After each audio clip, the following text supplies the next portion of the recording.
Hello everybody, I'm going to do chapter 2 of Death Before Life. Hope you enjoy. I wasn't much longer. It had been about an hour. My father ran into the room. "Jewlia, we have to get out of here," he shouted. The smell of flames made me shoot up out of bed. I was in blue sweatpants and a black shirt. My father grabbed my arm. We ran. The smoke was very thick, but I was still half asleep, so it didn't bother me. My eyes half shut, my mouth closed, my feet trying to keep up with my dad. A sudden bang both woke me up and separated me from my dad. "Jewlia," he shouted. "Dad, where are you?" I shouted. "You have to live for the sake of the future," he said, his voice slowly fading away with every word. "Dad!" I shouted. No response.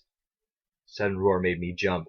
It was so loud, but was followed by what sounded like a donkey with asthma. A face appeared in the smoke. It seemed to smile. A giant hand grabbed me by the waist and lifted me. The grip was so tight I couldn't move. I froze in fear. I had never been so scared in my life. I suddenly felt lightheaded, like my head was spinning around and around. Then everything went black. I woke up from a bright light, like the sun. I flinched my eyes, slowly opening them. I sat up and looked at my surroundings. I had to have been on an island. Was everything a dream? Did the plane crash? I was so confused. "Dad," I said, looking up. After realizing this wasn't a dream, I stood up and decided to check out my surroundings. I turned around and headed into a small jungle. The place wasn't too bad. The jungle didn't have anything bad in it. It was warm, and I didn't have any chores to do. I saw a small tree and decided to climb it to see if I could pinpoint a location. I grabbed the first branch, letting my arm relax a bit, since I was sore from being grabbed. I did the same with the other and kept going. It did take me a little while, but I reached the top. I nearly fell off when I heard a roar. It sounded like a cat, sort of. I grabbed the branch with all my might. "What was that?" I asked myself, but the question was answered. A giant green monster was heading this way. I knew I'd get hurt, but I jumped off the tree, landing on my feet. I twisted my right ankle in the process, but ran anyway. The roar grew closer, even though I was running away. I soon was stopped by a creature about my size, if not taller. I looked at it and remembered. Flashback. A sudden bang woke me up and separated me from my dad. A sudden roar made me jump. It was so loud, but was followed by what sounded like a donkey with asthma. A face appeared in the smoke. It seemed to smile. A giant hand grabbed me by the waist and lifted me. The grip was so tight, I couldn't move. I froze in fear. I'd never been so scared in my life. After the flashback, I hadn't been so frustrated. "You," I said angrily. The thing covered my mouth. The green monster walked past us. I quickly ripped its hand off my mouth. "You!" I shouted. "Shh, not so loud," it said. My eyes went wide in shock. You talk?" I asked. "Yes, my father doesn't, but I do," it replied. It gave a quick glance at the surroundings before turning to me. "What the heck are you?" I asked. "I'm Manila, the son of Godzilla," it replied. "Male or female?" I asked. "Male," he replied. I gave Manila a nod. "I'm Jewlia, female," I told him. Manila nodded. "What was the thing that went by us?" I asked. "Gabriella." "Oh," I said. Then we both heard a roar. A very familiar roar. "That's my dad. He says I need to come home," Manila told me. "Now?" I asked. Manila grew about 10 times the size of me and nodded. He gave a little roar and took off. I secretly followed, getting a headache.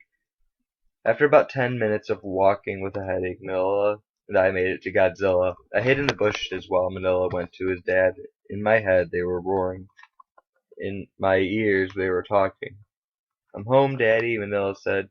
"You need to come faster. You need to learn to be like me, the king of monsters," Godzilla replied. "But you always get mad when I follow you," Manila replied. Godzilla roared in anger. I quickly covered my ears and closed my eyes. There was no more talking, only roars again. I peeked out of the bush. Manila and Godzilla were having some sort of discussion. I slowly started back away, but broke a twig. Godzilla gave a huff. "Run, Jewlia! Run while you can," Manila told me. I didn't hesitate. I ran as fast as I could away from there. I heard heavy footsteps following me. I tried to pick up the pace, but was already going at full speed. I looked back, but I almost regretted it. I tripped over a log and fell. Godzilla had now caught up to me. He stopped in front of me and got on his knees. I screamed for Manila, but he didn't come. Godzilla came closer. Closer. I covered my face. A soft roar caused me to look at the giant monster. He tilted his head from side to side, much like a dog. I put my hand down and backed up a bit. "What do you want?" I said. Godzilla let out another soft roar. He says, "Nothing, my dear." Manila translated. "I don't know what to say." What? I said. Godzilla grabbed me by the waist, lifting me to his face. "I'm a human, not a monster like you. Put me down," I shouted. Godzilla let out another soft roar. He says, "I'm not letting go. You belong to me now. Accept it or be my dinner," Manila translated. I screamed in fear and Godzilla dropped me. I landed on my right foot.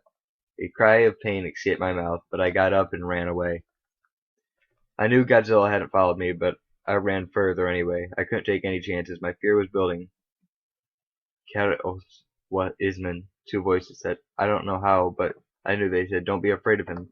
Shol de ikiu te anata wa deja Buddha. Karat wa tu wa shabu." The voices said. This time they said, "Just go with it and you'll be fine. He's just lonely."